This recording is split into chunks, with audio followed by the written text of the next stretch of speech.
Nous sommes mercredi et ce mercredi 20 avril 2022, nous sommes ravis d'être avec vous pour l'émission Bonjour le Faso de ce jour. Alors merci à vous de nous renouveler votre fidélité et bonjour à tous.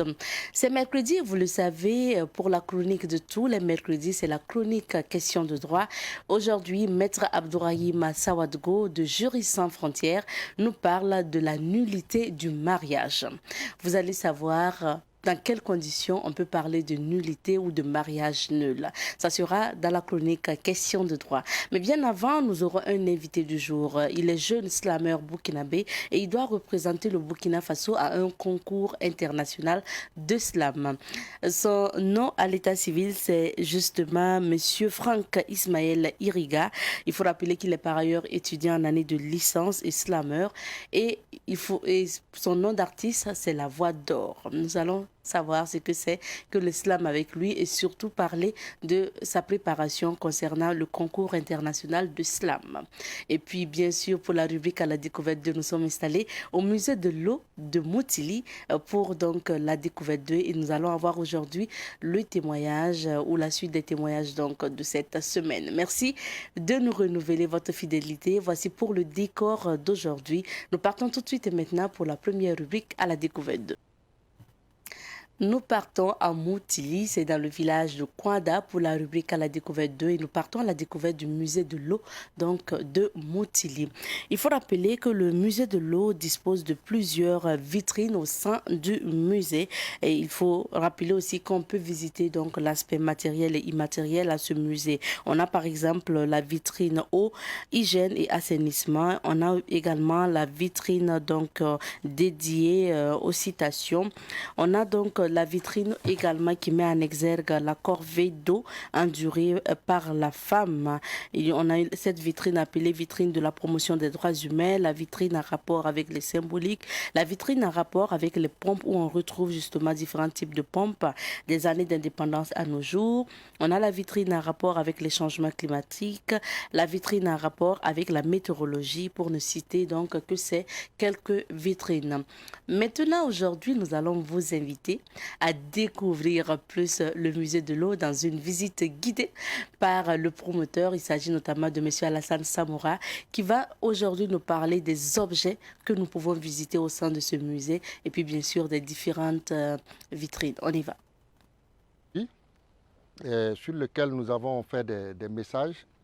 Et le premier message, c'est que le puits, la grenouille et les femmes. La grenouille dit que c'est au fond du puits qu'elle entend et écoute les nouvelles du village tout le matin par les voix des femmes. Quel commentaire! En fait, le puits, c'est le lieu de rencontre, de socialisation, de courtoisie, d'éveil, de solidarité entre les femmes. Et tôt le matin, c'est 3 heures du matin quand le coq se réveille et qu'il vient et que les femmes commencent à aller chercher de l'eau. Alors, les commentaires qu'on peut retenir au niveau du puits, c'est que les femmes, dans un premier temps, elles se disent les bonnes nouvelles, elles se disent les mauvaises nouvelles, mais elles se font aussi des rêves. Parce qu'au niveau du puits, elles peuvent décider de faire certaines actions de développement endogènes qui les concernent elles-mêmes. Donc c'est là-bas que tout se décide au niveau du village. Le puits est un lieu de rencontre, de socialisation, de partage et d'éveil de la population. Alors donc on a essayé de montrer ça, mais aussi on essaie de montrer toute l'évolution technologique, toute la chronologie des ustensiles d'exor de l'eau. On a commencé avec des pots de chèvre au tout départ pour le transport, le stockage de l'eau. Par exemple, cette puisette que vous voyez est à base de pots de bœuf. Et elle peut aller jusqu'à des profondeurs de 60 à 120 mètres dans le puits. Mais elle peut prendre aussi jusqu'à 60 à 70 litres. Parce que c'est comme c'est une peau avec l'eau, elle s'étanche et elle s'agrandit. Alors vous voyez, c'est vraiment la fabrication traditionnelle. C'est fait par des forgerons, des artisans locaux, mais qui montre aussi toute la pénibilité que les femmes vont chercher de l'eau. Alors après, on a d'autres types de puisettes qui sont des puisettes à base de chambre à air, qui sont venues avec, j'allais dire, la période coloniale où lorsque les véhicules ont fait leur apparition.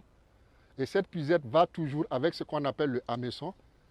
En Djoula, on l'appelle surkou, en Moré, on l'appelle le yarga. C'est ce qui va permettre donc d'aller repêcher la puisette lorsqu'elle tombe dans le puits. Ensuite, on a d'autres types de puisettes qu'on a essayé de montrer.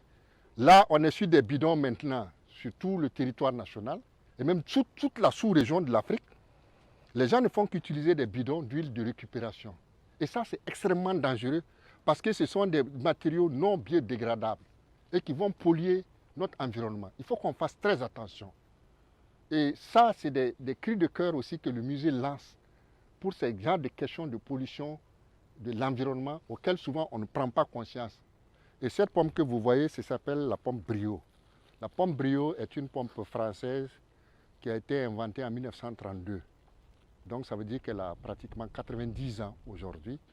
Et c'est l'Église catholique qui a introduit cette pomme dans les paroisses en son temps. Dans sa mission sociale, l'Église aussi avait aidé à approvisionner les populations en eau potable. Donc cette pomme, c'est une pomme qui est venue de l'Europe, de la France plus précisément. C'est la plus ancienne des pompes. Bon, malheureusement, toutes ces pompes actuellement ne fonctionnent plus. On n'a que quelques pompes India volontaires qu'on revoit, qui sont actuellement les pompes les plus prisées sur le territoire national. Nous travaillons aussi sur les robinets.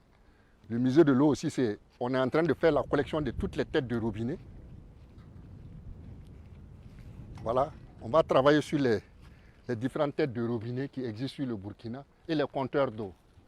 Parce qu'on n'est pas passé du puits au robinet sans qu'il y ait une histoire. Et c'est ça qui est intéressant à raconter au musée. Donc, on n'a pas sauté d'étape historique. Et en sautant une étape historique, on ne fait pas du bien aux gens. Donc, il est bien essayant de comprendre qu'il y a toute une chronologie, toute une histoire qu'il faut raconter aux gens. Et c'est ça qui fait le musée.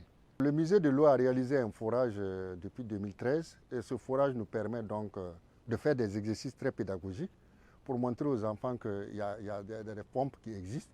Et nous allons montrer un peu que ces pompes-là, elles sont de plusieurs utilisations. Il y en a qui peuvent être utilisées avec les pieds, il y en a qui peuvent être utilisées de la main, et il y en a qui, comme on l'a vu, avec une pompe éolienne. Alors le système est le suivant. On va juste montrer comment il faut pomper. Voilà, donc c'est des coups de pied qu'on donne chaque fois.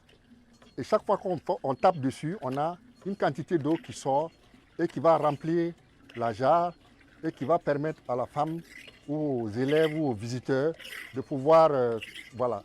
Donc chaque coup de pied, on a environ 30 à 35 centilitres d'eau, 40 centilitres d'eau qui vont nous permettre d'avoir une certaine quantité d'eau. Et c'est ça le rôle d'un puits ou du moins d'un forage à traction à partir du pied. Alors ici, nous sommes dans l'espace des symboliques de l'eau. Le musée de l'eau développe ce qu'on appelle les symboliques. Les symboliques sont les liens qu'ils peuvent avoir entre l'eau et certaines thématiques culturelles, anthropologiques, cosmogoniques et ainsi de suite. Même sur le plan religieux, on prend des aspects qu'on développe. Par exemple, l'eau, symbole de déluge, l'eau, symbole d'accueil, l'eau, symbole de bénédiction et l'eau, symbole de réconciliation, parce que c'est ça. Les gens se réconcilient à partir de l'eau, parce que la réconciliation par l'eau, avec l'eau, est la meilleure des réconciliations, sur laquelle on ne revient plus jamais dessus.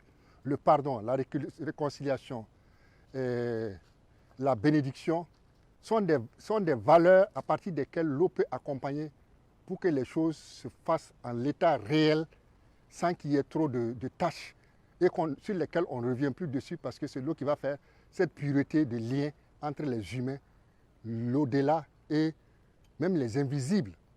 Donc c'est tout ça qu'on développe au niveau du musée.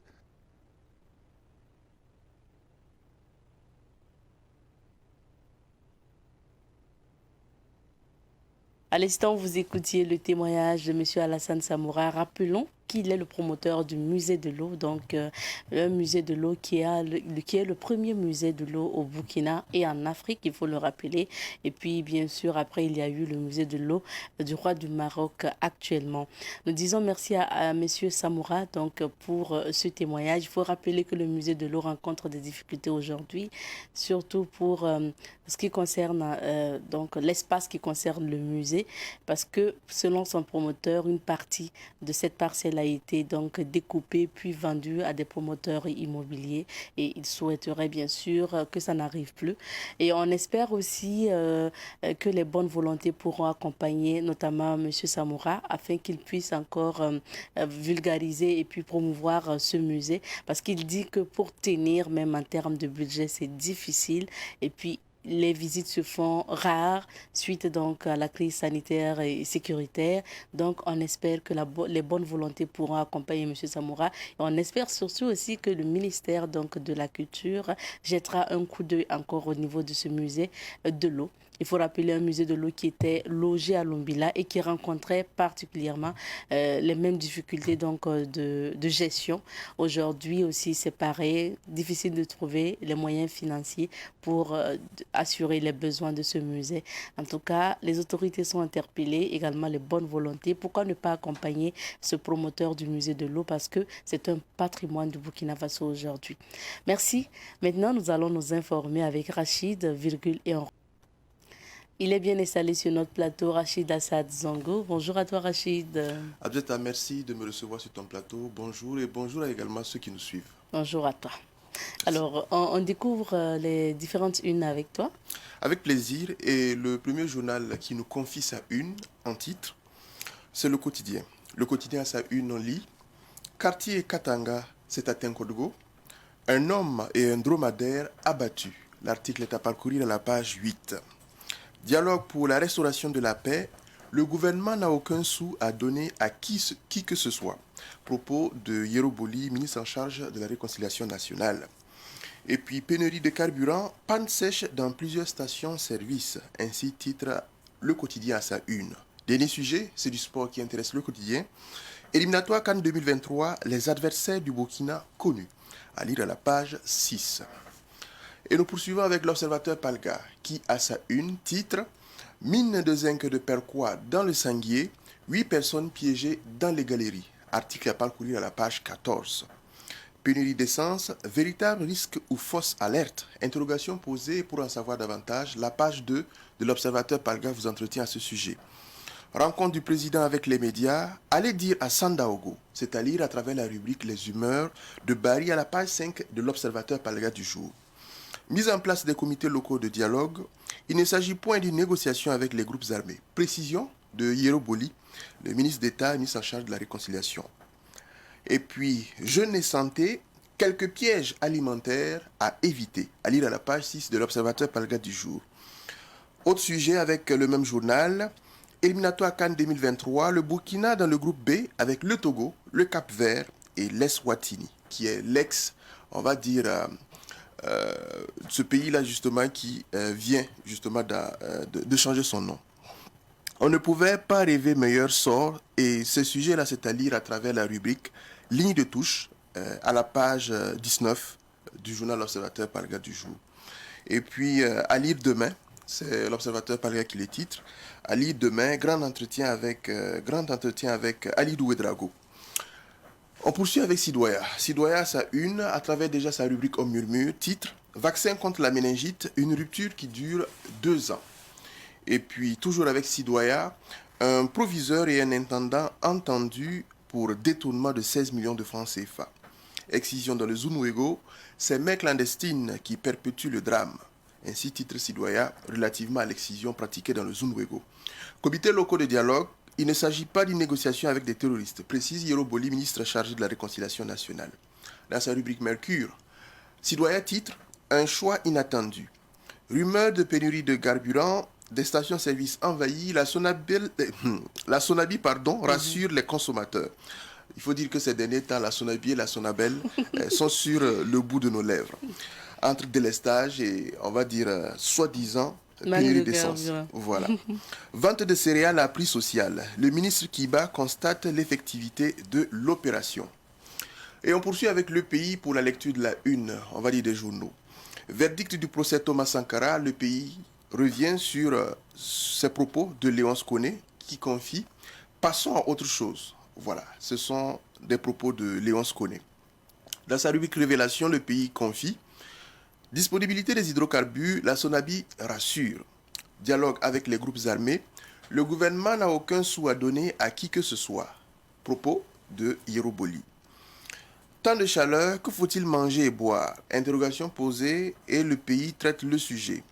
Toujours avec le même journal, mystère psychique et spirituel, ces stéréotypes qui nous entraînent dans la misère. Et pour achever, à travers la rubrique Actu Foot, Ballon d'Or, Weah Conseil, Mané et Salah. C'était les titres pour ce qui est du journal Le Pays. On poursuit avec Aujourd'hui au Faso. Aujourd'hui au Faso a sa une titre, prétendue pénurie d'hydrocarbures, la Sonabi dément et rassure les populations. Et puis Yeroboli au sujet du dialogue avec les terroristes, aucun rapprochement entre la transition et Chafi. Toujours avec Aujourd'hui au Faso, un titre à sa une, Rokia Rwamba, deuxième vice-présidente du PPS, nous n'avons trahi ni le MPP, ni le président Roch Kaboré, ni nos convictions. Article à lire à la page 6. Avec Aujourd'hui au Faso, à l'international, Tiemogo Mielet Kone, vice-président, et Patrick Hachi, premier ministre de la Côte d'Ivoire. Sécuriser le transfert du pouvoir au cas où. À lire à la page 5. Et pour achever, tirage au sort des éliminatoires de la CAN 2023, Cap-Vert, Togo, Eswatini, le Burkina ne pouvait pas espérer mieux.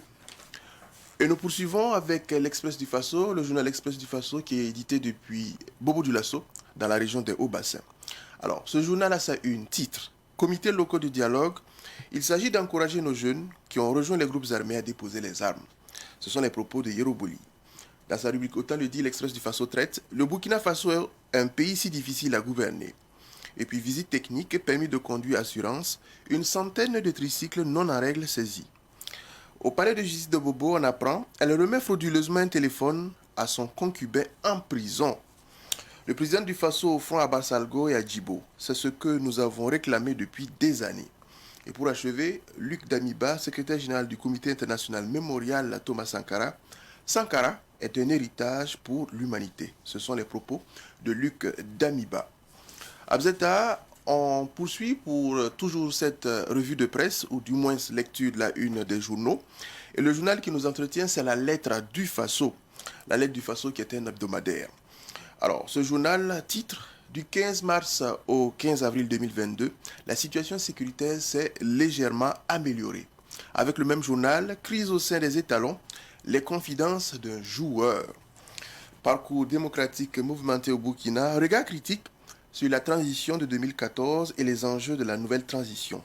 Litige foncier à Ouittenga, le titre foncier de Imorex est douteux selon le parquet.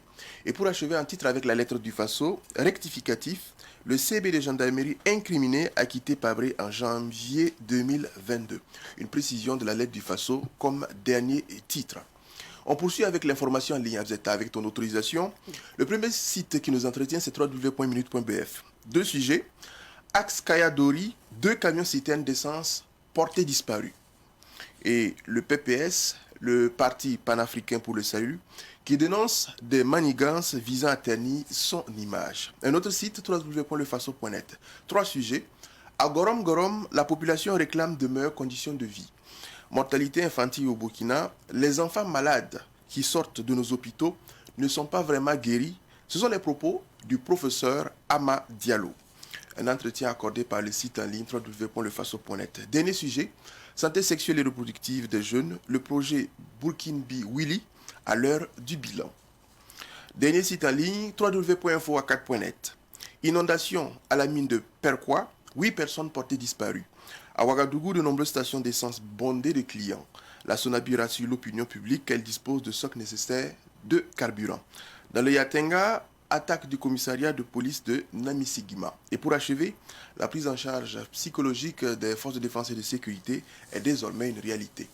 On achève avec l'actualité hors de nos frontières, mais on reste sur le continent africain. Plusieurs sujets, et déjà au Mali, on apprend que Barkhane, la force française Barkhane, quitte Gossi qui est dans le nord du Mali, et ce qui permet justement une rétrocession de la base militaire de Gossi au FAMA, aux forces armées maliennes. En Côte d'Ivoire, Patrick Hachi reconduit dans ses fonctions et Tiemogo Kone nommé vice-président. Au Sénégal, on apprend que l'aéroport Blaise Diagne, donc l'aéroport de Dakar, est frappé par une pénurie de kérosène. Au Tchad, Mahamat Idriss Déby dresse le bilan d'une année de transition. En Tunisie, un navire italien anti-pollution déployé pour le pompage du pétrolier naufragé Zelo. En Égypte, une citoyenne condamnée à 3 ans de prison pour ses vidéos sur TikTok. Donc les TikTokers et TikTokeuses sont alertés. Et je précise que c'est une influenceuse qui a été justement condamnée, une influenceuse qui a été condamnée pour incitation à la débauche et promotion de la traite des êtres humains. En Libye, toujours pas d'accord sur les modalités des élections. En Centrafrique, report au 25 avril du premier procès sur de la CPS. RDC, 2 militaires présumés ivres tuent 15 civils dans l'Ituri et dans le sud Kivu. Et pour achever, 2-3 pays comme ça. Cameroun, péage automatique, le gouvernement menace de mettre au terme les contrats de constructeurs. Nigeria, la force multinationale neutralise une centaine de terroristes dans le lac Tchad. Au Libéria, Adebayor et des légendes africaines de football inaugurent un centre sportif ultra-moderne baptisé Parc sportif Invincible. Et pour achever, au Ghana, on apprend que la Russie prie Accra de cesser de la blâmer du moins pour ses difficultés économiques. Abdata, voilà ce que l'on pouvait lire comme actualité pour ce qui est hors de nos frontières, en ligne, mais également pour la presse écrite. Merci Antoine Rachid pour ce tour donc, des informations. Retour sur quelques sujets d'actualité et puis bien sûr l'actualité est marquée par, on va dire, cette ruée au niveau des stations d'essence, du moins c'est hier, suite à une rumeur concernant donc une pénurie d'essence. C'est bien cela. On va dire que pratiquement la journée d'hier et même, on va dire avant-hier, dans la soirée, c'était le même constat. Hier, ça a pris du moins un degré plus important. On a pu constater que dans de nombreuses stations d'essence, c'était des foules. C'était pratiquement, on va dire, un embouteillage énorme. Là-dessus, les autorités ont pris le constat que, voilà, c'est une situation qui malheureusement est là. Et quand je dis malheureusement est là, c'est pour dire tout simplement que c'est une mauvaise information, c'est une fausse information, si l'on peut le dire, qui a circulé et qui a constitué justement cet état de fait. Est-ce de la malinformation pour dire, est-ce que c'est une information qui a été diffusée dans l'intention de nuire? On ne sait pas. Est-ce de la mésinformation pour dire que c'est une information qui a été diffusée, mais sans véritablement l'objectif de nuire et peut-être chercher, on va dire, des informations plus précises? Ça également, on ne le sait pas. Est-ce que c'est véritablement aussi des fake news? De toutes les façons, je pense que l'un comme dans l'autre, ça doit justement amener nos autorités à savoir communiquer, à savoir informer. Voilà, c'est important. C'est vrai que toujours au cours de la journée d'hier, et je pense sur la télévision nationale, le directeur général de la SONABI, Alpha Omar Dissa, est revenu justement pour préciser que au niveau en tout cas de la SONABI, il n'y avait pas de problème en termes de stockage, il n'y avait pas de problème en termes de disponibilité d'hydrocarbures pour les différentes stations. Et rassurer justement les populations qui n'en étaient rien pour cette soi-disant information qui circule et faisant cas d'une éventuelle pénurie de carburant. C'est ça. Voilà. Donc, on espère que à la fois l'État va tirer les leçons, notamment pour ce qui est des fausses informations, également pour ce qui est des populations. Éviter la panique quand on apprend parfois certaines informations qui ne sont pas de sources officielles. Voilà, évitons vraiment la panique parce qu'on a pu voir que dans justement la foulée, c'est pratiquement des situations assez navrantes. Certains ont dû aller chercher des bidons de grande capacité pour faire du stockage, sans doute pour revendre à des prix. Voilà, c'est mieux. C'est plus pour revendre, c'est pas pour restocker pour sa propre utilisation. Ça, c'est sûr. Des prix surenchérés, là, c'est pas gai. Voilà. Donc, je pense que, et comme je l'ai dit, chaque partie, la population doit en tirer les leçons, et également l'État. D'accord. Sinon, il n'en a rien. Et puis, je pense que hier soir, il y avait des stations qui n'avaient plus de stock d'essence parce que justement, il y a eu vraiment cette ruée-là. Beaucoup de personnes sont venues en même temps, donc ils ont épuisé les stocks donc, de ces stations disponibles qui ont été obligées de renvoyer leurs citernes au niveau de la SONABI pour charger. Et comme tu l'as dit, hein, le DG donc, de la SONABI a rassuré que ces camions-là sont en train d'être chargés au niveau donc de leur site. Ça veut dire que au cours de cette journée, tout devrait rentrer dans l'ordre. Il n'y a même pas eu manque. Il y a manque parce que les gens sont partis prendre l'essence en une journée. Parce qu'au lieu de mettre 1000 francs, tu feras le plein. Pour les motos, au lieu de mettre 10 000, tu feras le plein de ton véhicule. Donc, tu prends la consommation d'au moins 2-3 personnes. Donc, comptez qu'il y en a qui sont venus avec également des récipients pour en conserver. Je t'assure. Voilà. Et ça, c'est vraiment aussi le problème de ces commerçants qui vendent l'essence en bouteille. Dès qu'on parle de rumeurs de pénurie ou de quoi d'essence, tu vas les voir avec toujours des 20 litres ou 20 litres pour aller donc chercher l'essence. Et hier, je t'assure qu'il y a des gens qui ont acheté l'essence à 1000 francs, à 800 francs. Le litre. Puisque à la station, il fallait s'aligner tellement que bon, tu te dis, si je laisse et que demain, il n'y a pas d'essence, comment je fais? Donc, des gens ont dû acheter à 800 à 1000 francs. Je pense que pour le sujet, la semaine dernière, si je ne me trompe pas, nous étions revenus sur ce titre du journal L'Express du Faso qui précisait que le même scénario avait eu lieu du côté de Bobo Dioulasso. C'était la rumeur pour le moment. Oui. Voilà. Mais ça devait donner un indice que ça pouvait arriver à Ouagadougou. L'État n'a pas pris garde, mais bon, oui. C'est arrivé et on s'est retrouvé dans cette situation. Et comme je dis, on espère que les leçons seront tirées des deux parties. D'accord. Voilà. La deuxième actualité, on s'intéresse maintenant au point de presse du gouvernement. Bon, le gouvernement qui précise davantage que l'initiative donc des comités locaux de paix ne sont pas des moyens forcément pour négocier avec les terroristes. Tout à fait. On a pu constater que le gouvernement, par la voix justement du ministre d'État, ministre en charge de la réconciliation nationale, Yero Boli, est revenu en précision sur l'initiative, on va dire, des comités locaux. Et là-dessus, ce qui est ressorti au cours justement de ce point de presse-là, d'abord, dans un premier temps, c'est des clarifications. Clarification sur quel fondement? Sur le fondement que la démarche de l'État, qui est justement de mettre en place ces comités locaux-là, sont des initiatives, certes, qui viennent, on va dire, de la partie gouvernementale, mais suscitées par, on va dire, sur place, les communautés qui ont souhaité justement échanger entre elles. Et pour être plus précis, le gouvernement dit que ce sont des jeunes qui font partie aujourd'hui des groupes armés qui ont souhaité échanger avec leurs leaders communautaires. Comment cela va se faire? Et cela peut se faire justement à travers les comités locaux de dialogue et de paix. Et l'État n'interfère pas directement. L'État joue l'accompagnateur, l'État joue le canalisateur, si on veut en tout cas comprendre la démarche de l'État. Prenant ce fait-là, je pense que ce n'est pas mauvais. Voilà. Si à travers ces comités locaux, les jeunes qui ont pris, en tout cas toutes ces personnes-là qui ont pris les armes et qui sont dans les groupes armés, décident d'échanger avec leurs leaders communautaires, c'est-à-dire résoudre les problèmes entre eux d'abord, la démarche n'est pas mauvaise. Elle est même à saluer. L'autre chose, c'est quoi?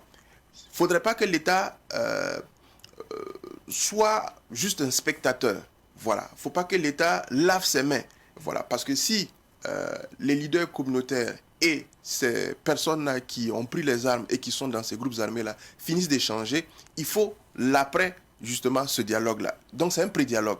Et après ce pré-dialogue-là, qu'est-ce qui s'ensuit? Qu'est-ce que concrètement l'État va faire? Est-ce qu'on va aller plus loin? Puisque, dans le bon sens, à travers ces comités locaux-là, on doit penser qu'il y a un désarmement de ces personnes-là. Donc, une déradicalisation de ces mêmes personnes-là. Si tel que est le cas, qu'est-ce qu'on fait de ces personnes-là? Et qu'est-ce qu'on fait pour que l'entente règne, la cohésion sociale règne au sein de ces communautés-là? Donc, je pense que ces précisions-là ont manqué dans l'explication, en tout cas, du représentant du gouvernement à la personne de Yero Boli, ministre d'État, ministre en charge de la réconciliation nationale. Mais peut-être que si, même si cette précision n'a pas été donnée, peut-être qu'à long terme, ce sont des aspects qui sont envisagés. En tout cas, on attendra de voir. Autre clarification, ce sont, on va dire, je ne sais pas s'il faut dire des rumeurs, puisque lui-même il en a parlé, dans la mesure où certaines presses en tout cas ont jeté l'idée, comme quoi le Burkina Faso entretiendrait des relations avec Chafi. Également que l'État voudrait trouver des moyens pour les terroristes. Il a démenti formellement. Le gouvernement n'a pas de relation avec Chafi. Le gouvernement n'a pas un sou, ça a été titré par bien nombre de presse. Le gouvernement n'a pas un seul sou à donner à quiconque qui fait partie des groupes armés. Voilà, cette précision a été donnée. Donc, pour taire, on va dire, les mauvaises langues, pour taire les rumeurs, faisant cas qu'il y a une éventuelle connivence entre justement les autorités actuelles et bien sûr le clan Chafi. Et également que la négociation se fait avec les groupes armés. Là-dessus, on a pu voir que dans la toile, sur la toile, pratiquement le cours de la semaine écoulée, beaucoup sont revenus en termes justement d'avis sur justement le sujet, en faisant savoir que si aujourd'hui nos autorités disent qu'elles sont en train de négocier avec les terroristes, elles n'ont pas fait mieux que le gouvernement déchu, à savoir le gouvernement de Roch-Marc Christian Kaboré. Et donc, pour ces personnes qui justement donnent leur avis, si tant qu'aujourd'hui les autorités qui ont pris le pouvoir veulent justement le retour de la paix, c'est vrai qu'à travers cette initiative-là, beaucoup sont départagés. Il y en a qui disent qu'ils préfèrent dialoguer, d'autres disent qu'il faut frapper. Voilà. Je sais que le président du Faso, le chef de l'État, a précisé que pour résoudre justement la question, pour le retour de la paix, il ne s'agit pas que de tuer. Voilà, on ne peut pas seulement tuer pour résoudre la question. Voilà. Donc, aller au front et éliminer les gens, ce n'est pas seulement cela la formule. La formule dépasse cela. Donc, je pense que on est en train d'essayer des choses. Ce n'est pas parce qu'on a décidé de le faire que ça va forcément marcher, mais on tente pour voir ce que ça va donner. Et ce n'est pas mauvais. Bien au-delà de cela, je pense que chacun a sa responsabilité à jouer, notamment pour ce qui est des autorités, mais aussi des populations. Pour que ce soit une réalité, il faut que tout le monde s'engage. Et on attendra justement de voir ce qui va se passer pour la suite. Merci Rachid. Et pour terminer rapidement sur le dernier sujet, on parle sport.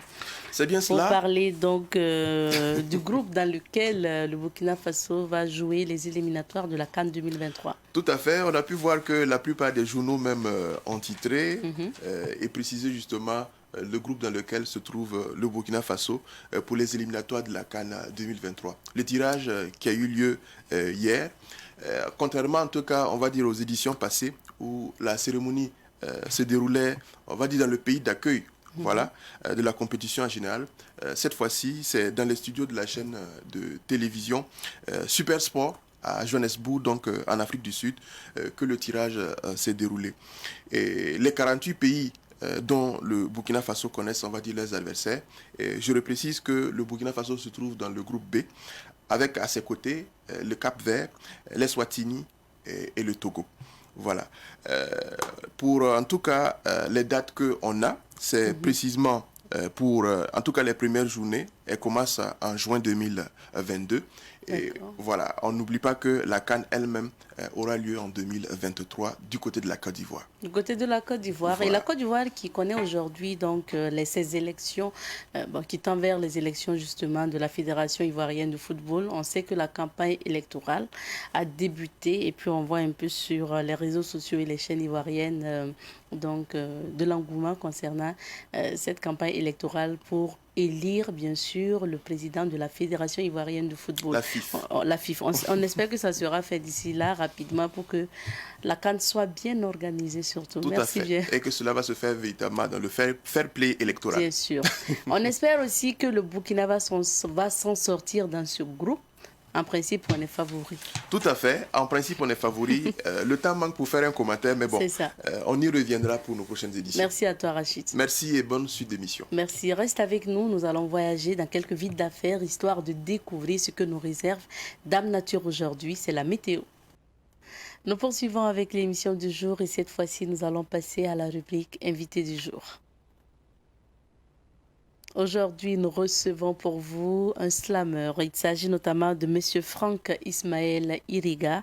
Il est étudiant en année de licence et par ailleurs slammer. Il est là sur ce plateau parce qu'il participe à une compétition mondiale de slam qui se tiendra notamment à Paris. Il s'agit donc de Monsieur Iriga que nous recevons. Bonjour à vous et bienvenue. Bonjour, je remercie Dieu pour le plaisir qu'il me donne de voir votre sourire. Et bonjour. Bonjour Merci à tout le bien. monde. Merci pour ces mots. Alors, Monsieur Iriga, vous êtes étudiant en année de licence en gestion des administrations et entreprises et vous êtes par ailleurs slammer. Comment vous arrivez à allier les deux? Il faut dire que c'est pas chose aisée, mais on fait avec. Mhm. Parce que quoi qu'on dise, le savoir, il faut toujours s'éduquer, il faut toujours apprendre. Donc on apprend toujours et après on prend plaisir à écrire. Et voilà, si ça paye, on y va à fond, quoi. Si ça paye, on y va à fond. Et que dit la famille dans tout ça? Parce que on dit on vous a envoyé à l'école pour les études. Il faut dire que j'ai eu la chance d'avoir de parents formidables. Au début, c'était pas simple parce que voilà, il faut bosser, arrête ce que tu fais, voilà. Mais après, au fur et à mesure qu'ils comprennent, et après, comme à l'école aussi, ça va. Donc, ils t'appuient, ils t'accompagnent, ils te poussent parce que voilà, c'est ce que tu aimes faire. Autant te laisser suivre ta voie. Donc, je les salue et je les remercie pour ce qu'ils sont pour moi. Ça, parce qu'à l'école, vous assurez, comme vous l'avez dit. Maintenant, comment est né votre amour pour le slam? Ok, il faut dire que mon amour pour le slam a commencé il y a 5 ans environ. Vous étiez en quelième? 10 ans, quatrième. Ok. Parce que là, j'avais quitté les parents pour les études au séminaire. Donc voilà, c'était déjà une petite frustration et après j'ai rangé ça dans les écrits. Et petit à petit, voilà, j'ai aimé la poésie, j'ai commencé à texter dans les récréations. Et voilà, après j'ai fait ma première compétition et il s'en est suivi des compétitions jusqu'à aujourd'hui. Jusqu'à aujourd'hui. Donc, c'est naturellement. Hein. Est-ce que vous avez vu peut-être un slammer et vous vous êtes dit, il faut que je fasse ce métier? Ou bien vous avez commencé à écrire, à un moment donné, vous vous dites, je vais essayer de reprendre ces textes en slam? Il faut dire que j'ai pas vraiment regardé quelqu'un pour faire du slam parce qu'au début même je savais pas ce que c'était le slam. J'écrivais juste des textes de poésie. Et après, quand je suis revenu chez moi à Tenkodogo, et voilà, j'ai entendu parler d'une compétition. Et les gens me disent, mais tu écris, voilà, tu fais ça, pourquoi pas, lance-toi et essaie quelque chose. Et là, c'était ma première trouille. Et là, j'ai posé le premier texte en compétition, pardon. Et après, j'ai remporté le premier prix. Et après, j'ai fait des recherches en slam. J'ai écouté beaucoup de personnes parce que j'aimais beaucoup le slow, les mots, tout ce qui est littérature. Donc après, c'est venu tout seul et après, je suis rentré dans le slam. Et si vous devriez définir le slam, quelle définition vous donneriez au slam? D'accord. Le slam a une définition personnelle pour chacun. Pour moi, le slam, c'est le moyen de ranger mes émotions et de décrire les émotions qui sont autour de moi. Parce que j'ai pas vraiment une source d'inspiration. Je copie les émotions qui sont autour de moi, quel que soit ce que je vis, ce que je traverse dans mon sommeil et tout, et après je transcris ça dans les écrits. Donc pour moi, le slam, c'est un moyen de me libérer, de ranger, de décrire certaines choses, de dépeindre certains mots, et en même temps faire rêver, faire voyager. Est-ce que slammer, c'est forcément aligner des gros mots suivis de rimes? Il faut dire que beaucoup font l'erreur parce que pour moi, les meilleurs textes de slam sont sans rimes, en fait. Parce que les rimes t'amènent à modifier certaines pensées qui, normalement, devraient couler comme ça. Après, c'est pour rendre très beau et à lui que souvent on fait les rimes, voilà, pour donner un certain rythme, une certaine force, au fait, au texte. Sinon, pour moi, c'est pas forcément les rimes qui font un meilleur texte de poésie. La poésie, c'est une transcription de ce qu'on ressent. Et quelle que soit la manière que tu utilises pour rendre cela, en chantant, en dansant, en slamant, c'est du slam. C'est du slam. Mais maintenant, si on voit un peu l'univers du slam, on va dire que c'est vraiment un genre musical récent. Okay. C'est vrai qu'au Burkina Faso, quand même, on a des grands du slam, des dévanciers, j'ai envie de dire, comme Ombre Blanche, comme Malika Laslamazone aujourd'hui et bien d'autres. Et puis voilà, puis vous arrivez après, vous êtes encore jeune. Est-ce que parmi ces slameurs-là, vous avez quand même un mentor ou vous avez votre idole? Je dirais qu'ils sont tous et toutes mes idoles. Mhm. Parce que je les adore tous. Ça a commencé par En Blanche, Malika, Naël et De Batoro et tout le monde. Ce sont vraiment des aînés que je salue et que j'écoute beaucoup. Et j'apprends beaucoup d'eux. Je n'hésite pas à aller vers eux pour prendre des conseils et tout. Surtout Ombre Blanche qui m'a accompagné depuis ces compétitions, que je salue en passant. Voilà, donc c'est vraiment un plaisir d'évoluer sous leur ombre. Et j'espère qu'ils me feront luire au beau soleil. On comprend, hein, nous discutons avec un Oui. slammer, donc les mots n'ont pas de secret pour lui. C'est sûr que tout au long de cet entretien, vous aurez de belles rimes, certainement. Alors, monsieur Iriga, vous avez remporté le championnat artistique de la jeunesse à Tinkodgo. Vous en parliez tout à l'heure d'ailleurs. Déjà, comment ça s'est passé pour une première compétition comme ça? C'était un très grand stress. Mhm. Parce que chaque fois quand j'en parle, je pensais pas que j'allais gagner la compétition. Parce que déjà, je partais pour une expérience. Et j'avais un texte que j'avais écrit, que certains connaissaient, et qui m'ont dit, voilà, va essayer. Et là, je me rappelle que j'ai oublié plus de la moitié de mon texte, mais c'est moi seul qui savais. Et après, quand j'ai fini, j'étais le plus triste. Je suis rentré, j'ai même pleuré. Et après, les résultats sont sortis le lendemain, et j'ai remporté. Parce que déjà, c'est des émotions que j'ai données.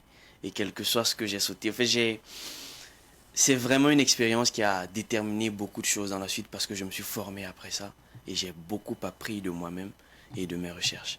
Donc c'est parti comme ça, des amis voilà, de l'école qui m'ont dit voilà, vas-y, essaie quelque chose.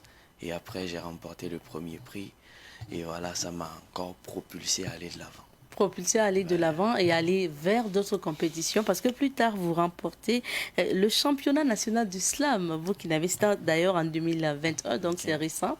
Et après ce prix, comment vous vous sentiez? C'était surtout un sentiment de reconnaissance auprès de ces amis-là qui ont toujours cru en moi parce que là encore c'est une amie qui m'a envoyé un lien qui m'a dit voilà on lance la compétition nationale, je t'ai déjà entendu, voilà je sais que tu peux le faire, allez vas-y. Et là j'ai fait la vidéo à la veille même de la date finale des dépôts et là après traitement j'ai été retenu parmi les 20 finalistes, parmi des centaines de slameurs et voilà je suis allé encore m'amuser, slamuser comme je dis. Et après, le talent a payé. Et après, c'est vraiment un sentiment de reconnaissance envers ces gens-là qui croient en moi. Parce que c'est eux qui me donnent la force d'écrire. Et voilà, c'est ça qui m'a amené où je suis aujourd'hui. Et qu'est-ce que ce prix national a changé chez vous? Qu'est-ce que ça vous a apporté de plus? De la force, surtout dans ce que je veux faire. Et comment je vais dire, ça m'a encore galvanisé.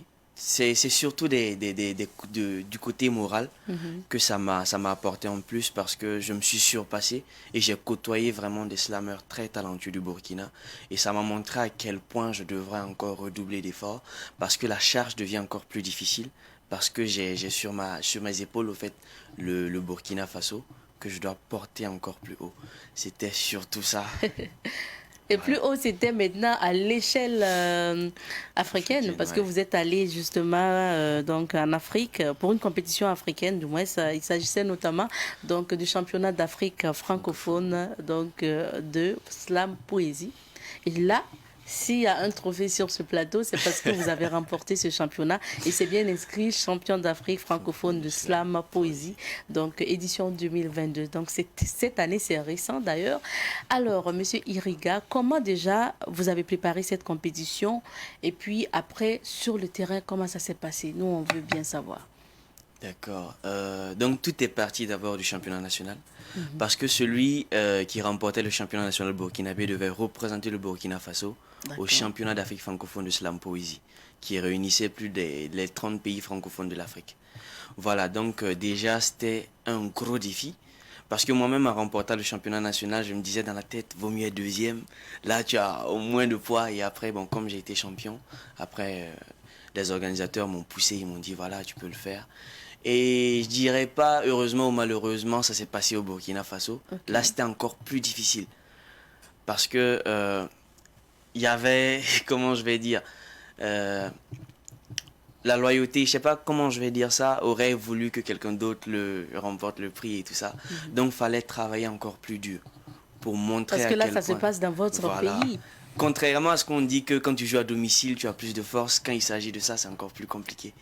Voilà, donc j'ai dû redoubler d'efforts avec l'appui bien sûr des amis dans le choix des textes et tout. Voilà, fallait faire écouter à ceux qui étaient proches pour savoir ce qu'il allait faire. J'ai organisé des répétitions dans des studios professionnels. J'ai travaillé ma voix, j'ai travaillé beaucoup d'émotions, j'ai travaillé beaucoup de choses, vraiment pour être prêt. Et voilà, quoi qu'on dise, quelque chose que tu prépares, c'est le jour J que tu peux savoir ce que tu fais. Parce que tu peux arriver et te planter, et voilà, tu vas te lamenter.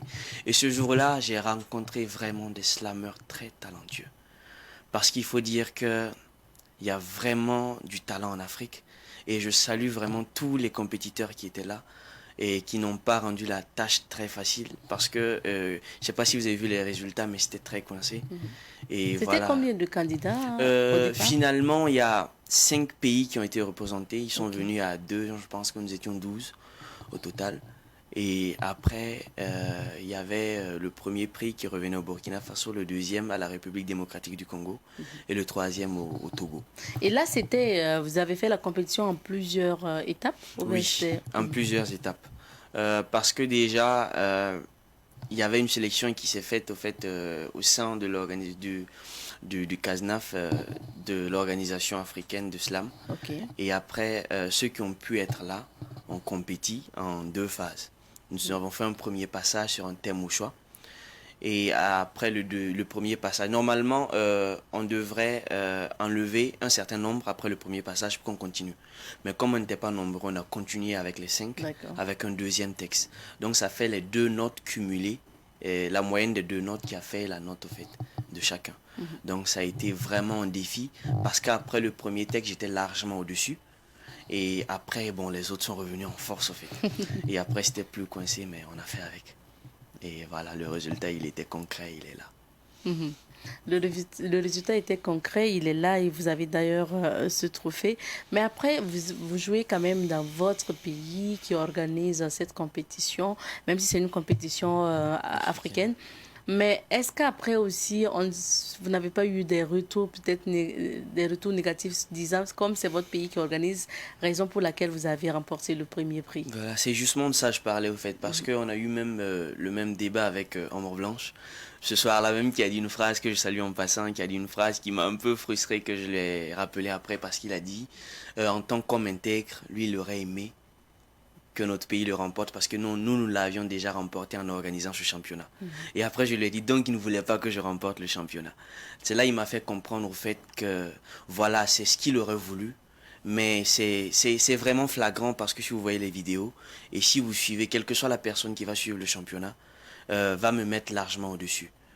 Voilà, et j'ai vraiment mérité ce prix, c'est pas pour me vanter, j'aime pas.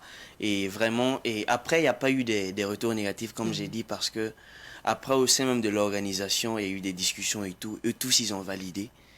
Et voilà, le Après, choix est-ce que les membres des du jurys. jury, c'était que des Burkinabés ou... Non, non. Ok.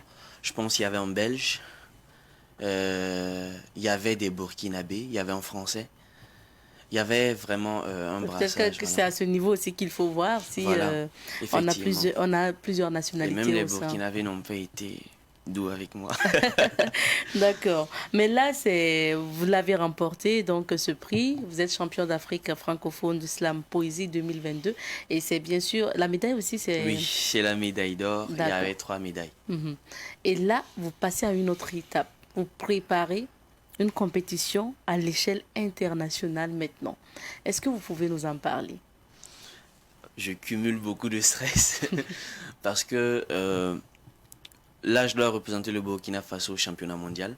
Là, c'est pas forcément ici au championnat d'Afrique, parce que c'est pas les champions de tous les continents qui vont compétir, mais c'est par candidature. Vous postulez et en fonction de l'organisation de votre championnat, vous êtes retenu pour représenter votre pays à l'échelle mondiale. Et ils ne seront pas nombreux, tout ça ne seront pas nombreux. Donc le championnat du monde est prévu pour se tenir en fin mai. Il faut dire qu'il y a 2 championnats, en mai et en septembre. Donc forcément à l'un ou à l'autre je devrais participer au championnat mondial. Mais c'est celui qui est en mai qui est en cours de confirmation. Bien sûr avec Ombre Blanche qui est même là-bas actuellement pour discuter de tout ça et qui me fera le retour dès qu'il reviendra. Ok, ça veut dire que vous représentez le Burkina à un concours mondial d'islam. Voilà, donc après avoir représenté le Burkina au championnat d'Afrique, je m'apprête à représenter le Burkina Faso une fois de plus à la compétition mondiale de slam, qui je rappelle n'a pas encore été remportée par un Africain. Donc je ferai Et ça se passe en à France, Paris, à oui, Paris. à Paris en fin mai.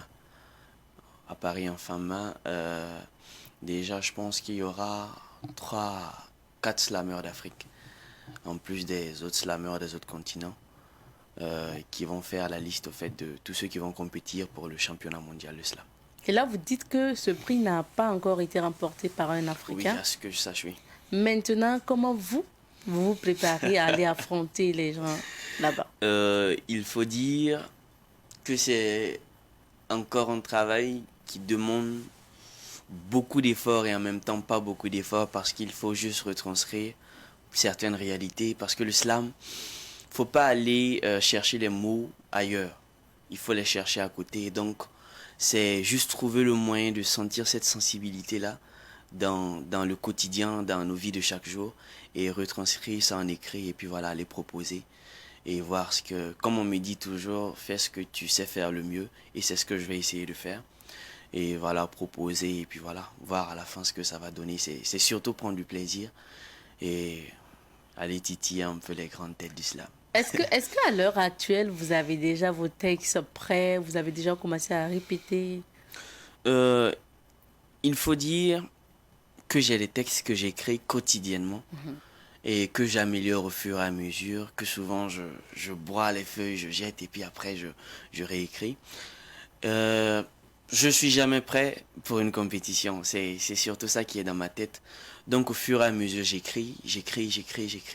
Et il faut dire qu'actuellement j'ai à mon actif plusieurs écrits, mais je ne sais pas encore lesquels je vais proposer. Il y en a que j'aime vraiment beaucoup, que sûrement peut-être je vais proposer. Mais après, j'ai encore en moi pour travailler des textes que je vais proposer. Donc pour le moment, et puis de toute façon, on ne va pas vous laisser dévoiler tout sur ce plateau. Il faut ne pas aussi favoriser les autres compétiteurs. Alors, et puis nous, on souhaiterait bien que ce soit le Burkinabé, que ce soit vous qui remportez donc ce championnat mondial. Maintenant, on va parler donc de vous, vos autres projets, avant de revenir à ce championnat. Okay.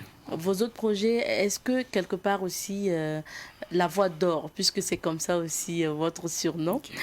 Est-ce que la Voix d'Or aujourd'hui prépare un album? Est-ce que vous avez un projet dans ce sens? Oui, j'ai déjà commencé à communiquer là-dessus parce que ça fait bientôt une année, même avant toutes ces compétitions, que à fond propre avec mon petit phonaire, que j'ai commencé à enregistrer un premier single avec un très grand arrangeur de ce pays. Voilà, et après, ce sont des gens qui m'ont accompagné. Et aujourd'hui, après toutes ces compétitions, j'ai encore poussé. Et je suis en train de préparer un maxi d'un peu de 5 titres, 6, que je vais sortir en fin avril, avec un clip vidéo, toujours à fond propre et avec les amis qui sont autour de moi. Donc c'est un peu ce projet artistique-là qui dort, qui sommeille actuellement et que nous sommes en train de travailler pour le grand plaisir de tous ceux qui aiment ce que je fais. Et après ça, il faut dire que je prépare aussi un projet social parce que quoi qu'on dise, derrière tous ces trophées-là, j'ai pas remporté de millions, j'ai pas d'une voiture et tout ça. Donc c'est surtout une fierté que je veux partager avec tous ceux qui n'ont pas la chance au fait de faire toutes ces compétitions, qui n'ont pas la chance d'avoir ce verbe-là que j'ai. Donc c'est un projet que je suis en train d'initier pour former des jeunes, pour les accompagner, surtout les scolaires et les lycées, en matière de slam, en matière d'art oratoire. Et c'est un projet qui va se dérouler pendant une année que je suis en train d'écrire. Et voilà, en train de courir pour chercher des partenaires. Voilà, pour servir tout le peuple burkinabé. Parce que quoi qu'on dise, ce trophée-là, il ne m'appartient pas. Vous faites bien quand même de revenir sur le prix, justement, après Ok. avoir remporté le championnat national du slam, ensuite donc le championnat d'Afrique francophone du slam poésie. Qu'est-ce que vous empochez concrètement? Est-ce que vous avez empoché de l'argent? Il y a beaucoup qui souvent qui me reviennent, voilà, Franck, il faut qu'on partage l'argent, Mhm. voilà, il faut dire sans vraiment hésiter que aucun franc n'est tombé dans ma poche derrière tous ces championnats. Voilà, donc c'est surtout la fierté que j'ai de porter ces trophées qui m'anime et qui me donne la force au fait de faire toutes ces tournées de présentation de trophées et tout ça avec tous les amis qui sont derrière, qui m'accompagnent. C'est pour ça que je reviens toujours pour dire je suis vraiment reconnaissant pour ceux qui me donnent la force au fait d'avancer parce que vraiment il y a pas eu quelque chose derrière à part cette grande fierté que j'ai de porter ces trophées. Ok, ça Voilà. viendra certainement. Ouais, Inch'Allah, on Peut-être si vous travaille à ça. remportez le championnat mondial. Voilà, sans aucun doute. Un championnat mondial que vous préparez, vous avez dit, si tout va bien, ça devrait se passer en mai prochain, au niveau donc de Paris, en France. Alors, vis-à-vis justement de ce concours, quelles sont vos attentes?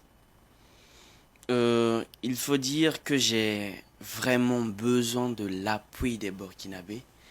Et il y a plus de force à savoir qu'il y a tout un peuple derrière toi. Il y a toute l'administration burkinabé qui t'accompagne, qui te dit, voilà fils, vas-y, voilà, quel que soit ce que tu vas faire, on est fiers de toi, tu portes haut le flambeau du Burkina. Et au-delà aussi de toutes ces promesses, de tous ces dires, voilà, il faudra un accompagnement derrière parce que je m'habille, voilà, je ne suis pas seul, je porte aussi l'image du Burkina. Il faudrait aussi m'encadrer dans ce sens, me former, voilà, parce qu'on n'est jamais parfait. Trouver des structures qui vont me former dans le gestuel, dans le tout, voilà, dans l'habillement, qui vont m'habiller, qui vont, voilà, me trouver les moyens nécessaires pour que je puisse donner le meilleur de moi-même. Voilà, parce que c'est un côté qu'on oublie beaucoup. On se dit, voilà, bon, il va faire ce qu'il sait faire le mieux. Et après, tu reviens, voilà, c'est les compliments et tout. Donc, c'est un grand cri de cœur que je lance à toutes les autorités, à tous ces acteurs industriels et tous ces acteurs commerciaux et tout du Burkina qui sont là, qui m'écoutent, qui savent ce que je sais faire, de vraiment m'accompagner, d'associer leur image à la mienne, à celle du Burkina Faso, pour qu'ensemble, au fait, on puisse montrer cette image du Burkina qu'on a. On a eu l'exemple de Elda Kouama qui nous a représenté valablement au Burkina avec Hugues Fabrice, avec, comme on appelle, Iron Bibi et tout. Voilà. C'est vraiment une fierté avec l'architecte Kéré déjà. Vraiment, le Burkina a un talent et surtout qu'on vend beaucoup à l'extérieur. Et il faut que ce truc-là soit reconnu déjà à l'interne et qu'on valorise tout ça avant qu'on puisse vraiment donner le meilleur de nous-mêmes à l'extérieur. Alors, la voix d'or, est-ce que vous essayez de nous dire que même en partant représenter le Burkina à l'international, vous n'avez pas du soutien aujourd'hui, par exemple, du ministère de la Culture, des autorités? Est-ce que votre candidature n'est pas portée par les autorités? Bon, je ne peux pas dire ça parce que déjà, toutes ces compétitions qui sont passées ont été organisées par la Maison de la Poésie, déjà à l'échelle nationale, et aussi par l'Organisation panafricaine de slam, donc sans les autorités publiques et tout. Il faut dire aussi que pour l'organisation de ce championnat d'Afrique, il était prévu avec les anciennes autorités. Bien sûr, on a traversé une phase assez compliquée. Oui. Donc, pour avoir tous ces partenaires après, c'était encore plus difficile. Donc, il faut dire qu'ils ont fait à fond propre et tout ça.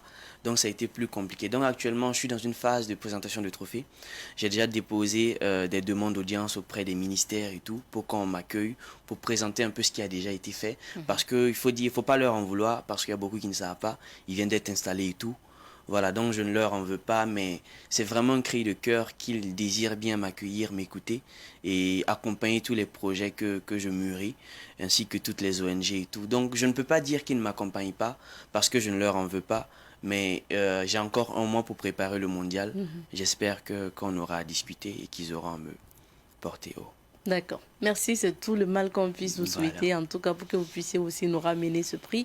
Est-ce que, et pour finir cet entretien, parce qu'on me signale qu'il nous reste quelques minutes.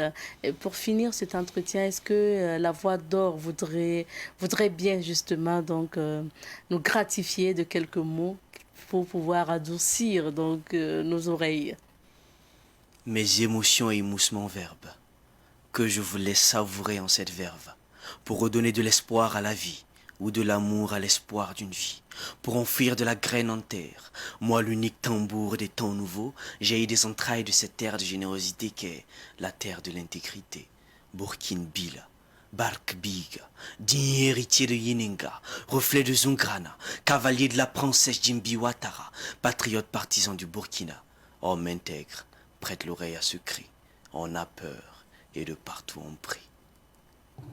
Bravo, merci, j'ai la chair de poule là. Merci bien vraiment pour ces mots et merci d'être passé sur notre plateau. On vous souhaite bon vent et belle compétition à vous, beaucoup de courage. Merci bien, on travaillera à donner le meilleur de nous-mêmes. Merci. Alors à l'état civil, c'est monsieur Franck Ismaël Iriga. Rappelons qu'il est étudiant en année de licence et par ailleurs slammer. Il participe à une compétition donc mondiale de slam et de poésie qui va se tenir à Paris en France. C'est en mai prochain. Donc ce jeune homme a besoin surtout donc de votre soutien et disons son nom d'artiste c'est la Voix d'Or. Nous souhaitons bon vent à la Voix d'Or. C'est ici qu'on s'arrête pour l'entretien du jour. Et pour accompagner notre invité, nous allons lui proposer de suivre ce... Mesdames et messieurs, bonjour et bienvenue à votre émission Langue fourchue. Les délégués du peuple, comme le dirait notre verbeux ex-ministre de la Culture Sango, sont enfin assis. Ils ont même eu droit à leur premier contact en recevant le gouvernement de Doc Alberto de la Restauration qui est venu leur exposer la feuille de route de son équipe.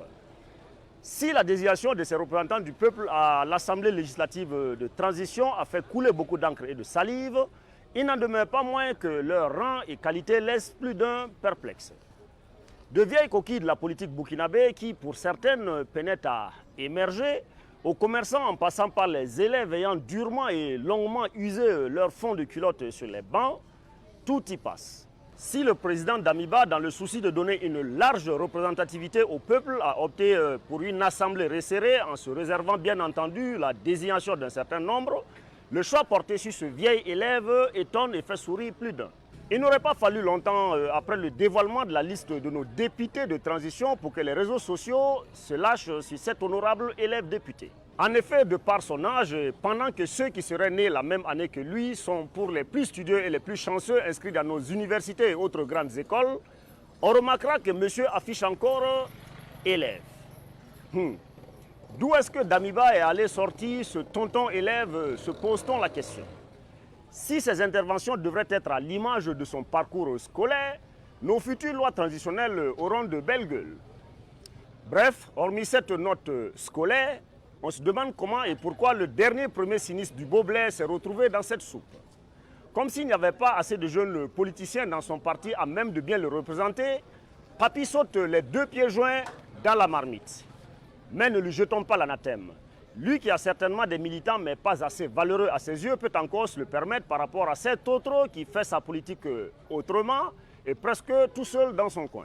En attendant, et comme je le disais lors d'une précédente émission, ce ne sont pas les OSC aux yeux rebondissants au moindre bruit de cuillère qui sont en marge, eux qui ont une belle représentativité dans cette nouvelle auguste assemblée. Si tant est que la première apparition de nos représentants s'apparentait beaucoup plus à des questions du gouvernement à la représentation nationale, on remarquera qu'il y a eu de bons et fructueux débats, notamment sur comment doit-on appeler cet échantillon de Burkinabé devant légiférer pendant la transition. Mais honorablement, ces députés sans mandat électif gagneraient à se concentrer sur les questions essentielles de la nation plutôt que de nous servir un divertissement dont nous nous passerions volontiers. Le professeur Toini a du pain sur la planche. Les jeux sont faits, rien ne va plus. Et du reste, comme le disait ce vieux loup de la politique burkinabé, Luc Adolphe Tchao, il ne faut pas remuer la plaie dans le couteau. Allez, à bientôt pour une autre. Et nous poursuivons avec l'émission du jour. Vous le savez, chaque mercredi, la chronique du jour, c'est la chronique Question de droit. Aujourd'hui, nous recevons Maître Abdourahim Sawadgo, virgule, et on revient. Il est bien installé sur ce plateau, Maître Abdourahim Sawadou, il faut le rappeler, il est greffier en chef de profession et membre de Juristes sans frontières. Bonjour à vous, Maître. Bonjour Abzeta.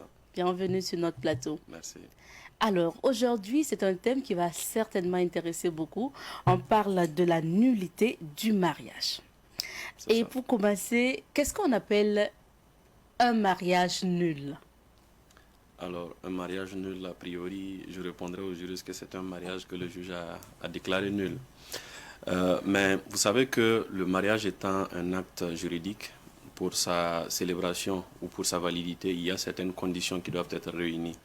Et c'est le non-respect de ces conditions-là qui est sanctionné en fait par la nullité. Donc, un mariage nul, c'est un mariage qui a été célébré alors même qu'un fait matériel ou bien juridique aurait empêché sa célébration.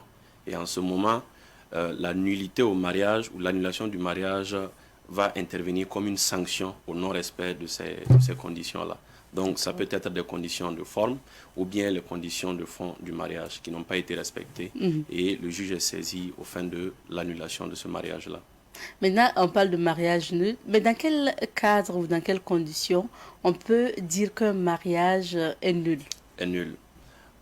Déjà, il faut savoir une chose. Il faut savoir que le législateur a été conscient que, étant donné que ce sont des hommes qui appliquent les textes, il peut arriver des fois où les hommes ou les particuliers méprisent ou transgressent tout simplement ces textes-là.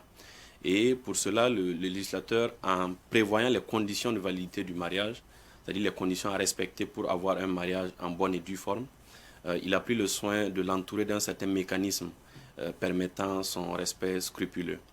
Et entre autres, il y a le pouvoir de l'officier d'état civil, c'est-à-dire celui-même qui célèbre le mariage. Il y a son pouvoir de refuser de célébrer le mariage lorsqu'il estime qu'il y a une condition qui n'a pas été respectée. Une condition qui n'a pas été respectée, qui pourrait donc troubler l'ordre public. L'officier d'état civil peut décider de ne pas célébrer ce mariage-là. Mais il faut dire en même temps que c'est une triste réalité, c'est que les officiers d'état civil, très souvent, ne s'approprient pas les textes. Du coup, ils ne sont même pas, il y en a même, en tout cas, qui ne sont pas conscients de ce pouvoir-là. Le deuxième aspect, le deuxième mécanisme prévu par le législateur, c'est le pouvoir donné à certaines personnes de pouvoir s'opposer au mariage, à la célébration d'un mariage futur. Vous savez qu'avant, 30 jours avant la célébration du mariage, il y a ce qu'on appelle la publication des bans. C'est pour donc porter à la connaissance du public de la commune précise que en fait, il y a un mariage entre X et Y et toutes les personnes qui voudraient en tout cas s'opposer au mariage pourront venir valablement s'y opposer. Mais la publication se passe où? C'est à la mairie que ça se passe. D'accord, par affichage. Voilà, par affiche. Okay. C'est tout simplement à la mairie que ça se passe. Et lorsque vous avez connaissance d'une irrégularité quelconque, soit si vous avez connaissance par exemple que c'est un mariage incestueux qui sera célébré, ou bien c'est-à-dire qu'entre les deux futurs époux, il y a un lien de parenté étroit. Si vous avez également connaissance que l'un des époux ou l'un des futurs époux avait déjà contracté un mariage qui n'a pas été dissous, donc vous pouvez porter cela à la connaissance de l'officier d'état civil qui va donc saisir le juge pour se prononcer sur la question. Donc il y a ces deux mécanismes-là qui sont déjà prévus. Mais qu'à cela ne tienne, on constate toujours qu'il y a des mariages irréguliers qui sont célébrés. Et là, le législateur a prévu dans l'article 281 du Code des personnes et de la famille qu'il y a un certain nombre de causes pour lesquelles on peut recourir à l'annulation d'un mariage. Il s'agit par exemple de l'incompétence, on va dire, de l'officier d'état civil. Si vous voulez célébrer un mariage à Ouagadougou et que c'est l'officier d'état civil de Yako qui se déporte à Ouaga pour célébrer votre mariage, il y a incompétence. Si vous voulez célébrer un mariage à Ouagadougou et vous partez devant, je ne sais pas, devant, je vais peut-être dire une bêtise, devant le président du TGI pour qu'il célèbre le mariage, il y a incompétence parce qu'il n'a pas compétence, en tout cas en analysant les faits à l'aune de la loi, il n'a pas compétence pour célébrer un mariage. Donc ça, c'est l'incompétence de l'officier d'état civil. Il y a également les mariages bigamiques. La bigamie, c'est par exemple lorsque vous aviez déjà contracté un mariage précédent. Ça va? Et que un mariage monogamique de préférence, et que cette alliance-là n'a pas été dissoute et vous voulez faire un autre mariage. Donc on dira simplement que mariage sur mariage ne vaut. Donc il faut déjà dissoudre le premier mariage avant de pouvoir se remarier une seconde fois. Donc sinon on peut se marier 1001 fois, mais il faut prendre le soin de toujours dissoudre les mariages précédents avant de procéder à la célébration du nouveau mariage. Il y a également les cas d'impuberté. Lorsque vous savez qu'au Burkina Faso, le mariage est prévu entre un homme de 20 ans au moins et une femme de 17 ans. Donc lorsque ce n'est pas le cas, il y a des exceptions que la loi, qui sont assorties de ce principe-là, et le législateur a prévu qu'il y ait des autorisations lorsque les intéressés n'atteignent pas cet âge-là, qu'il y ait des autorisations spéciales pour leur permettre de célébrer leur mariage. En cas de... Vous savez également qu'il y a l'identité des sexes. Au Burkina Faso, le mariage est célébré entre un homme et une femme. Oui. Voyez-vous. Donc, lorsque vous vous présentez devant l'officier d'état civil et que vous êtes apparemment, ou selon les documents en tout cas, de même sexe, l'officier d'état civil a le droit de refuser de célébrer le mariage. Il a même l'obligation. Mais s'il passe outre et qu'il célèbre quand même le mariage, on va aller devant le juge pour demander l'annulation du mariage. Il y a également l'erreur sur les qualités essentielles de l'un des futurs époux. Par exemple, si vous contractez mariage avec, si vous pensez contracter mariage avec un homme ou avec une femme, et que dans la vie conjugale ou dans la vie commune, vous vous rendez compte que ce n'est pas un homme, que ce n'est pas une femme. On connaît les cas de transgenre et tout ça. Oui. Donc, vous pouvez recourir à l'annulation du mariage. Donc, voici autant de causes pour lesquelles on peut donc recourir à cette procédure d'annulation du mariage. D'accord. Autant de cas. Et quand vous parlez de mariage, c'est bien de préciser, parce que pour le moment, vous n'avez pas parlé du mariage religieux. Est-ce qu'on peut demander l'annulité ou l'annulation du mariage? Par exemple, si vous êtes une épouse mariée à la mosquée avec votre monsieur et qu'après il part épouser une autre femme à la mairie, est-ce que celle qui a été l'épouse dont on a célébré le mariage à la mosquée peut justement demander à ce qu'on annule ce mariage? Lorsque je parle de mariage, je parle strictement du mariage prévu par le Code des personnes et de la famille. Donc, c'est-à-dire que c'est le mariage civil, le mariage célébré devant l'officier d'état civil, devant le maire ou l'un de ses délégués en tout cas. Donc, c'est de ce mariage-là que je parle. Lorsque vous avez contracté un mariage à l'église ou à la mosquée, ou chez nos parents au village, qu'on appelle PPS, lorsque c'est l'un de ces trois mariages-là, il n'y a pas mariage aux yeux de la loi. Donc, la personne peut toujours vous laisser à la maison et aller se marier. Donc, c'est toujours possible. Il n'y a pas de mariage aux yeux de la loi. Peut-être que ça va venir parce que c'est un fait social. C'est une réalité dans notre société. Les gens se marient religieusement ou traditionnellement et attendent quelque temps après avant de procéder au mariage civil. Donc, le législateur peut-être pourrait donc reconnaître ces cas de mariage-là. Cela est déjà fait dans le code pénal pour pouvoir incriminer les cas de mariage forcé. Voilà, donc il y avait un problème, il y avait une lacune de la loi avant, mais avec la révision du code pénal de 2019, je crois que cela a été intégré. Et aux yeux du code pénal, le mariage religieux est un mariage, le mariage traditionnel est un mariage. Mais c'est obligatoire, c'est seulement restrictif et c'est en matière pénale. Donc je pourrais dire que peut-être la solution pour ces femmes qui sont dans des difficultés comme ça, parce qu'il y a certaines même qui arrivent à soupçonner ou à avoir des preuves à un moment donné que leur époux, avec qui elles sont mariées à la mosquée ou à l'église, se retrouvent vivre avec une autre personne, qui pourrait même entendre des soupçons donc, de mariage civil. Donc la possibilité, c'est qu'elles courent voir les publications au niveau, par exemple, de la mairie, de la commune. Et si elles désirent contester, dès que vous voyez la publication et que c'est le nom de votre époux qui figure avec une autre femme, c'est à partir de là qu'elle peut peut-être chercher une solution. Parce que dès que c'est fait... Écoutez, elle va intervenir en quelle qualité? Dans tous les cas, les oppositions au mariage, c'est prévu pour les futurs époux ou bien pour leurs parents qui peuvent s'opposer. Donc, il y a des personnes restrictives qui ont été, à qui on a attribué cette action-là. Et tout le monde n'a pas le droit, par exemple, de s'opposer à un mariage. Si on ouvrait la voie à toutes les oppositions, soyez sûr que... L'ex, moi je pense à l'ex pourrait... Avec pratiquement... les ex qui ne sont pas vraiment ex Oui. vont venir et vont s'opposer forcément au mariage. D'accord. Donc c'est restrictif en fait. C'est très Les restrictif. parents et un des époux. Voilà, l'un des futurs époux. c'est D'accord. Et on parle justement d'annulation du mariage. On est tombé déjà dans ça. Hein. Qui peut justement demander à ce qu'on annule le mariage? Vous avez parlé tantôt de l'époux, ça. C'est ça. d'un des époux qui ne De serait l'un des pas époux. d'accord. Non, ça il s'agit, faut pas faire d'amalgame. Mhm. Il y a les oppositions au mariage à part Ok. et il y a la nullité du mariage à part. Donc ce dont il s'agit aujourd'hui, c'est de la nullité du mariage. J'ai fait cas des oppositions au mariage parce que c'est l'un des mécanismes qui a été prévu par l'officier et par le législateur pour pouvoir donc éviter les mariages irréguliers. Voilà. Donc, qui peut demander l'annulation du mariage devant le juge? Alors, il faut savoir que le législateur a prévu des cas spécifiques, c'est-à-dire qu'il y a des personnes spéciales qui détiennent cette action-là et qui peuvent l'exercer.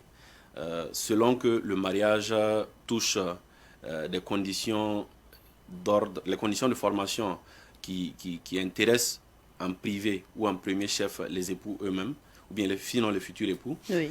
ou bien qu'on soit dans une situation où ça intéresse, où ça transgresse même, ce mariage irrégulier là transgresse même l'ordre public. Quand c'est dans ces cas-là, la loi dit que lorsque le mariage qui a été célébré et qui est irrégulier transgresse l'ordre public même, on pourrait tout simplement donner cette action-là à toute personne intéressée. Toute personne intéressée et au ministère public pour faire cesser le trouble qui existe. Le ministère public, c'est le procureur et ses substituts.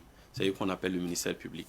Maintenant, lorsqu'il s'agit, lorsque la loi dit toute personne intéressée, c'est pas toute personne de façon vague, c'est pas n'importe quel kidam qui peut aller demander la nullité du mariage, d'un mariage entre X et Y. Ça va? Donc, il s'agit également des futurs, des époux eux-mêmes, soit la femme ou bien l'homme qui peut aller demander la nullité du mariage, ou bien il peut s'agir également de leurs ayants droit. Dans les cas de succession, soit pour écarter quelqu'un, ou bien pour l'inclure de la succession, on a besoin donc, les héritiers ont souvent besoin d'exercer cette action-là.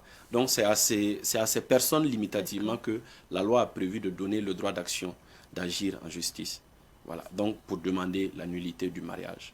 Donc c'est à ces personnes-là, soit les époux eux-mêmes, ou bien leurs parents, ou bien, en tout cas, des personnes qui ont forcément un intérêt. Dans tous les cas, devant le juge, il faut prouver l'intérêt. Il faut prouver l'intérêt qu'on a à demander la nullité du mariage entre X et Y. Voilà. Et le ministère public, le parquet aussi pourrait s'en saisir pour donc, lorsqu'il y a bigamie par exemple, ça trouble l'ordre public. Oui. Donc pour faire cesser donc, ce trouble-là à l'ordre public. Donc ce sont ces personnes-là qui peuvent demander l'annulation d'un mariage irrégulier au juge. Maintenant, quelle procédure suivre si on veut demander la nullité du mariage? Il faut avoir un intérêt manifeste. Et après cela, il faut donc saisir le tribunal civil, c'est-à-dire le tribunal de grande instance, dans notre cas au Burkina Faso, du domicile des époux. Donc on saisit le juge avec une requête simple, et une requête simple mais qui est motivée quand même, et on lui demande d'annuler donc ce mariage-là pour telle ou telle raison. D'accord. Donc c'est une procédure pas compliquée, on dirait. Non, pas du tout compliquée. Et quels sont maintenant les effets de cette nullité? Alors, ce qu'il faut savoir, c'est que le mariage n'est pas forcément annulé systématiquement pour les raisons que j'ai citées.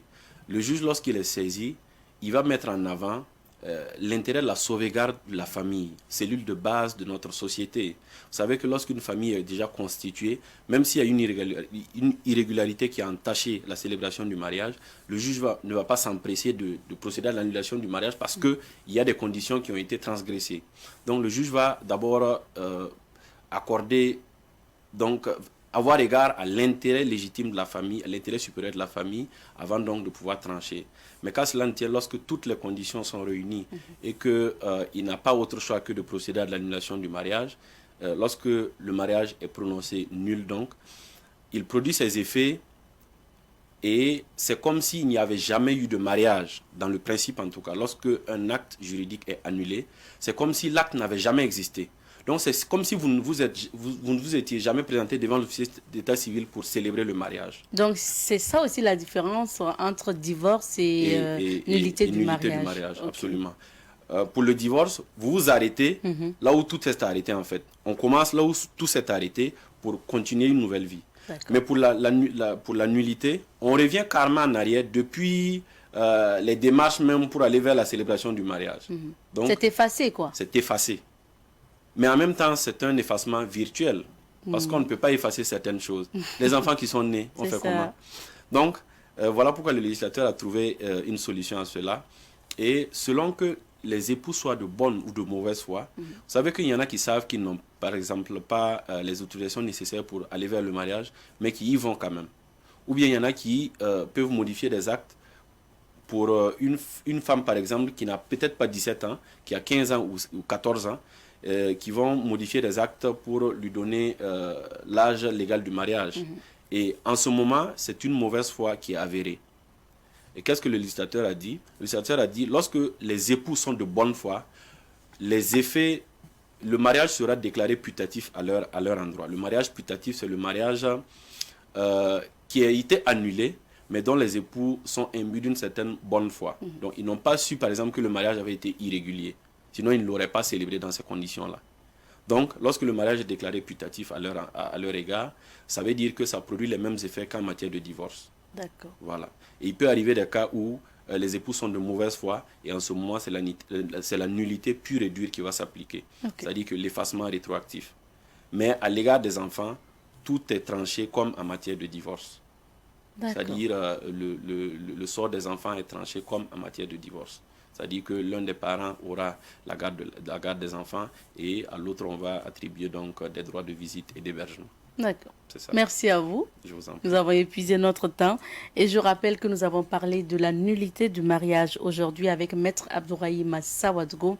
N'oubliez pas, si vous avez besoin d'assistance juridique, vous avez besoin d'approfondir certains thèmes que nous abordons ici avec Juristes sans frontières, vous avez la possibilité justement de contacter Juristes sans frontières, de contacter Maître Sawadgo et toute l'équipe justement à travers ce numéro qui va s'afficher donc en bas de vos écrans. Et puisque vous avez la possibilité de les joindre également pour avoir des informations. Merci à vous, Maître, d'être passé. Merci, Abzeta. Alors, pour la suite de cette émission, nous allons marquer une petite pause, le temps de poursuivre. Allez leur dire, c'est signé Malik Alaslamazone. Et allez leur dire que c'est fini pour aujourd'hui. C'est fini pour l'émission Bonjour le Faso d'aujourd'hui. Puisque le temps imparti à cette émission est terminé. Rendez-vous demain jeudi pour d'autres aventures de Bonjour le Faso avec de nouveaux invités et de nouvelles chroniques. Prenez soin de vous et restez fidèles au programme de Savane TV. Cus.